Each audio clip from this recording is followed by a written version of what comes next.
Praise the lord. అందరికీ మన ప్రభు క్రీస్తు నామములో వందనములు, శుభములు. నిర్గమకాండము 40 అధ్యాయములో యోసేపు చెరసల్లో ఉన్నప్పుడు పానదాయకుల అధిపతి, భక్ష్యకారుల అధిపతి వారికి వచ్చిన కలలను వివరించినప్పుడు అందులో పానదాయకుల అధిపతి 3 దినముల తర్వాత మరలా నీకు ఫరో గిన్నె అందించడానికి నీ ఉద్యోగం మరలా వస్తుంది, నీకు మేలు కలిగినప్పుడు నన్ను జ్ఞాపకం చేసుకో. ఎందుకు అన్నట్లయితే నేను ఏ నేరము తప్పిదము చేయలేదు, నిష్కారణంగా నన్ను ఈ చెరసల్లో వేశారు. నీకు మేలు కలిగిన తర్వాత ఫరోతో నన్ను గురించి మాట్లాడి బయటికి విడిపించు అని చెప్పాడు. అదే నిర్గమన 40 అధ్యాయం 23 వచనంలో పానదాయకుల అధిపతి తిరిగి ఫరో జన్మదినాన అతనికి ఉద్యోగం వచ్చింది. అయితే ఈ సంగతి యోసేపును మరచిపోయాను. He forgot completely. దేని బిడ్డలారా, కొన్నిసార్లు మనం మేలు చేసి ఉండవచ్చు, ఉపకారం చేసి ఉండవచ్చు కొంతమందికి, కానీ వాళ్ళు మర్చిపోతూ ఉంటారు. కానీ అదే దేవుడు ఒక 2 సంవత్సరముల తర్వాత యోసేపును గుర్తు చేసుకున్నాడు. బహుశా ఆ పానదాయకుల అధిపతి మాట్లాడి ఉంటే అతని చెరసాల్లోంచి వచ్చి నెమ్మదిగా వెతుక్కుంటూ తన దేశం వెళ్ళిపోయి ఉండేవాడు, ఒక ఆర్డినరీ మ్యాన్గా, సామాన్యుడిగా. కానీ దేవుడు జ్ఞాపం చేసుకున్నాడు అతన్ని. అప్పుడు ఐగుప్తుకు ప్రధానిగా ఉండటం, ఫరో యోసేపుకి మధ్య వ్యత్యాసం సింహాసనమే. ఇక మొత్తం యోసేపు వశమున ఎలా ఉంచబడిందో మనం చూస్తాం. దేని బిడ్డలారా, దేవుని వాక్యంలో మనం చూస్తున్నప్పుడు యెహోవా రిమెంబర్స్, మన దేవుడు జ్ఞాపకం చేసుకునే దేవుడు. జకర్య అనగా అర్థం యెహోవా జ్ఞాపకం చేసుకొనును. అవును, మన దేవుడు లూకాసువార్త 3 అధ్యాయం 68-75 వచనాల్లో తన పరిశుద్ధ నిబంధనను, అబ్రహాంతో తాను చేసిన ప్రమాణమును ఆయన జ్ఞాపకం చేసుకున్నాడు. జకర్య ఈ విధంగా చెప్తూ ఉన్నాడు, ఆయన సన్నిధిని మనము పరిశుద్ధముగాను నీతిగాను నిత్యము నిర్భయులుగా జీవించినట్లు మనలను జ్ఞాపకం చేసుకొనెను. అందుకోసమే ఈ రక్షణ కలుగు చేశాను. ప్రభువైన యేసుక్రీస్తు ఇమ్మానుయేలుగా దేవుడు మనకు తోడుగా రావడానికి కారణం ఈ రక్షణ కలుగు చేశాడు. ఆయన జ్ఞాపకం చేసుకున్నాడు. అపాది క్రియలు లయపరచాలి, మరణపు ముళ్ళు విరిచివేయాలి, ఇది జ్ఞాపకం చేసుకుని వచ్చాడు. ఇదే విషయాన్ని మనం నిర్గమకాండం 2 అధ్యాయం 24-25 వచనాల్లో దేవుడు తాను చేసిన నిబంధన అబ్రహాం, ఇస్సాకు, యాకోబులతో జ్ఞాపకం చేసుకొని ఇశ్రాయేలీయులు శ్రమ, ఆ వెట్టు పనులు, వారి నిట్టూర్పులు, బాధలను చూచి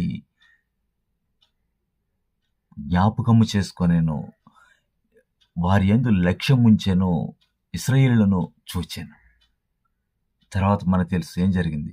విడుదల, విమోచనం మోషే, అహరోను పంపించడం ద్వారా పాలుతేనెల ప్రపంచ దేశానికి. ప్రేమ దేని బిడ్డలారా, దేవుని వాక్యం అంతట్లో మనం చూస్తాం జ్ఞాపకము చేసుకునే దేవుడు. చూడండి, అలాగే 3 సమూయేలు గ్రంథం 1 అధ్యాయం 11 వచనంలో హన్నా తనకున్న శ్రమలో, బాధలో దేవుని సన్నిధిలో ఈ విధంగా ప్రార్థించింది, నీ సేవకురాలని నన్ను మరువక జ్ఞాపకం చేసుకో.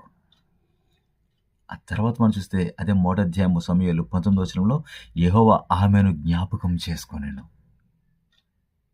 God remembered her. ఏం జరిగిన తర్వాత ఆ ప్రభు జ్ఞాపకం చేసుకున్నప్పుడు ఆమెకు 5 సంతానం, 3 కుమారులు, 2 కుమార్తెలు మనం చూస్తాం. తర్వాత మనం వెళుతూ ఉంటే న్యాయాధిపతులు 17 అధ్యాయం 8 వచనంలో సంసోను 2 కళ్ళు పెరికివేయబడ్డాయి. దాగోను గుడిలో అతన్ని శిరచ్ఛేదనం చేయడానికి, గేలి చేయడానికి, అపహాస్యం చేయడానికి తీసుకొని వచ్చారు ఫిలిస్తీయులు.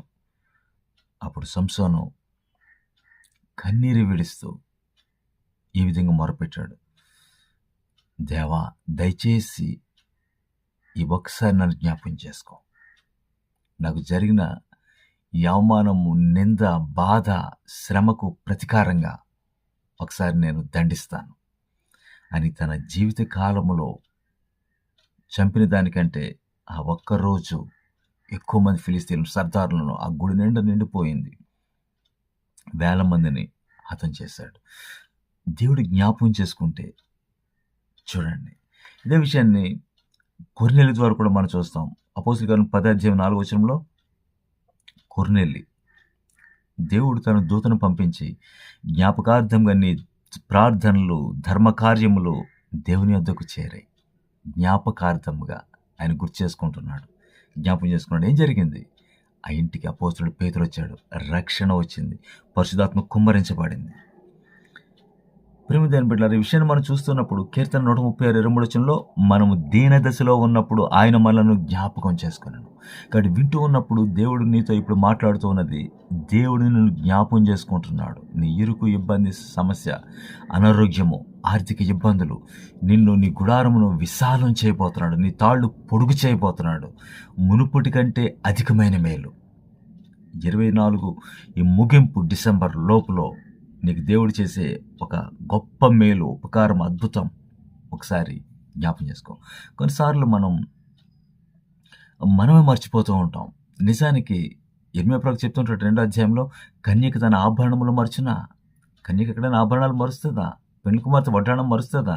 కానీ నా ప్రజలు లెక్కలేనన్ని మార్లు నన్ను మర్చిపోయి ఉన్నారు. ఇలా మనం మర్చిపోయినప్పుడు ఎన్ని ఆదివారం ఆరాధనలు, ఎన్నిసార్లు మనం మర్చిపోయాం, ఉపవాస ప్రార్థనలు ఎన్నిసార్లు, మనం దేవుని ఆలయమైన మర్చిపోతూ వచ్చాం, ఎన్నిసార్లు మారుమనసు తగిన ఫలం ఫలించకుండా వెళుతూ ఉన్నాం. అయితే ఆయన మనలను జ్ఞాపకం చేసుకుంటున్నాడు. అలాగే కొన్నిసార్లు మనం ఆయన నామమును బట్టి మనం సంఘమునకు, పరిశుద్ధులకు ఉపచారం చేసాం, సహాయం చేసాం. ఎందుకు? యేసుక్రీస్తు నామాన్ని బట్టి. అందుకని హెబ్రీ రాసిన పత్రిక 6:10 తన నామమును బట్టి చూపిన ప్రేమను మరచుటకు దేవుడు అన్యాయస్తుడు కాడు, అంటే న్యాయవంతుడు, మర్చిపోయేవాడు కాదు, అంటే జ్ఞాపకం చేసుకుంటాడు. చూడండి, యెషయా గ్రంథం 49:15-16 తల్లి తన చంటి బిడ్డను మర్చున, వారైనా మర్చెదరు. అంటే కొన్నిసార్లు మర్చిపోతారు నిద్రపోతున్నప్పుడు, ఆ బిడ్డను అక్కడ పెట్టి వేరే పని చేయడానికి వెళ్ళినప్పుడు. అయితే చూడు, నేను నిన్ను మరువను, మరువజాలను, నా అరిచేతిలో నేను చెక్కుకొని ఉన్నాను. గమనించండి విషయాన్ని. మన చేతులు మనం ఎక్కడికి వెళ్ళినా, పండుకున్న, బయటికి వెళ్ళిన, ఏ ప్రాంతం వెళ్ళినా మనతోనే ఉంటాయి. అరిచేతిలో చెక్కుకున్నాడు ప్రభువైన యేసుక్రీస్తు. ఈ విషయాన్ని ఆలోచిస్తున్నప్పుడు యెషయా గ్రంథం 44:21 నా సేవకుడా యాకోబు, నేను నిన్ను మరిచిపోజాలను, మరువజాలను. పురుగు వంటి యాకోబు, స్వల్ప జనమా, నేను నిన్ను మరువను. చూడండి, ఈరోజు ఇశ్రాయేలు నిలబడి ఉంది. ఇది మనం చూస్తూ ఉన్నప్పుడు దేవుని వాక్యం అంతట్లో మీకు స్థలములు సిద్ధపరిచి వెళ్ళానని, తిరిగి వస్తానని చెప్తున్నాడు. ఇదిగో మేఘరూఢి ఆయన వస్తానని చెప్తున్నాడు. మీ జీతం పట్టుకొస్తానంటే ఆయన మర్చిపోలేదు. Is coming back, second coming, వస్తూ ఉన్నాడు. నీవు సిద్ధంగా ఉన్నావా? నీ ఇంటిని చక్కపరుచుకుంటున్నావా?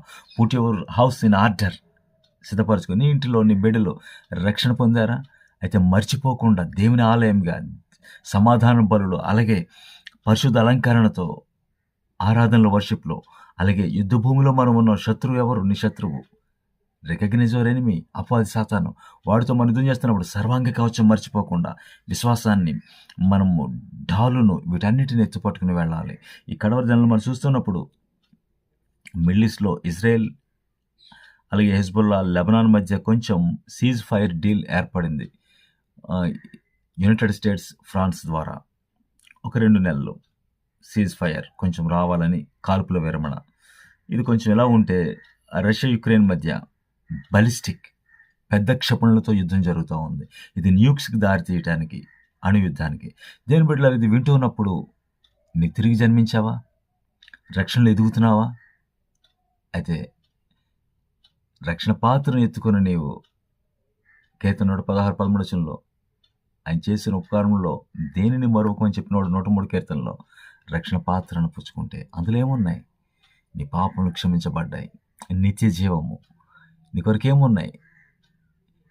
దేవుని వాగ్దానములు, దేవుని నిత్యమైన పిలుపు, ఎటర్నల్ కాలింగ్, పరక సంబంధమైన పిలుపు, 1000 ఏండ్ల పాలన, క్రొత్త ఆకాశం, క్రొత్త భూమి, గొర్రెపిల్ల పెండ్లి విందులో పాలు పొందుతాం, జయించేవాడు వీటిని స్వతంత్రించుకొని, ఇవన్నీ ఉన్నాయి. నీ రక్షణ పాత్రను కాచుకో. పెండ్లి కుమార్తె తన ఆభరణం మర్చిపోద్దా? కన్యక లేదు. కాబట్టి పవిత్రమైన కన్యకను గుర్తుపెట్టుకో. యేసుక్రీస్తు కొరకు చాస్టై వర్జిన్, యేసుక్రీస్తు కొరకు నీవు ప్రకాశించాలి, చూడుము చీకటి జనములను కమ్ముతూ ఉన్నది, కటిక చీకటి, అయితే యెహోవా నీ మీద ప్రకాశిస్తూ ఉన్నాడు, మర్చిపోకు. ఇది వచ్చుచున్నవాడు ఆలస్యం చేయకుండా వస్తూ ఉన్నాడు. అయితే నీతిమంతుడు విశ్వాసం మూలంగా జీవించను. యేసుక్రీస్తులో నీవు నీతిమంతుడివి, నీతిమంతురాలివి. ఇది వింటూ ఉన్న నీవు ప్రభువైన యేసుక్రీస్తు కొరకు సత్క్రియలు చేయి. నీ ధర్మకార్యములు జ్ఞాపకార్థంగా ఆయన సన్నిధికి చేరుతున్నాయి. ఆయన నిన్ను జ్ఞాపకం చేసుకుంటాడు. నీ దీనస్థితిలో ఆయన జ్ఞాపకం చేసుకున్నప్పుడు ఆయన హస్తం నీకు తోడుగా ఉంటుంది. చూడు యోసేపుకి ఏం జరిగిందో, ఎంతగా హెచ్చించాడో చూడు. అలా ఒక్కొక్కటి మనం చూసినప్పుడు ప్రభువైన యేసుక్రీస్తు మన కొరకు తిరిగి రాబోతూ ఉన్నాడు. క్రియల ఫలితం మనకి ఇవ్వబోతూ ఉన్నాడు. అరిచేతుల్లో మన చెక్కున్నాడు. తల్ల వంచండి, మీకోసం నేను ప్రార్థిస్తున్నాను. కనికర సంపన్నుల జీవము గల దేవా, యెహోవా రిమెంబర్స్ జకరాయ, నీవు మమ్మల్ని జ్ఞాపకం చేసుకుంటూ ఉన్నావు. నీ బిడ్డలను, వారి సత్క్రియలను, వారి దేన స్థితిని, పరిస్థితులను ఒక్కసారి జ్ఞాపం చేసుకుని, వారు పడిన స్థితి నుండి జ్ఞాపం చేసుకుని లేవనెత్తు దేవా. నీ వెలుగు జీవాన్ని వారి మీద ప్రకాశింపచేయండి. నీ మహిమ కోసం నీ బిడ్డలను, వారికి ఉన్నటువంటి ఆర్థిక ఇబ్బందులు, అప్పులు, సమస్యలు, బాధలు, దుఃఖం, వేదన ఈరోజు లేవనెత్తండి, బలపరచండి. నీవు అన్యాయస్తుడు కాదని, న్యాయం గల దేవుడు అని నీ బిడ్డలను అరుణోదయ దర్శనము, ముఖకాంతి ప్రకాశింపచేసి, అలాగే తెలుగు సంఘాల్లో గొప్ప ఉద్యమం తీసుకురావడానికి మమ్మల్ని మీరు జ్ఞాపం చేసుకున్నారు. నిన్ను మహింపరచుకుంటూ మా ప్రియుడు, పరిశుద్ధుడు, విమోచకుడు యేసుక్రీస్తు పరిశుద్ధ ప్రశస్త పునరుద్ధానంలో ప్రార్థించి ఆరాధించి వేడుకొంచున్నాము తండ్రి. ఆమేన్. Praise the lord.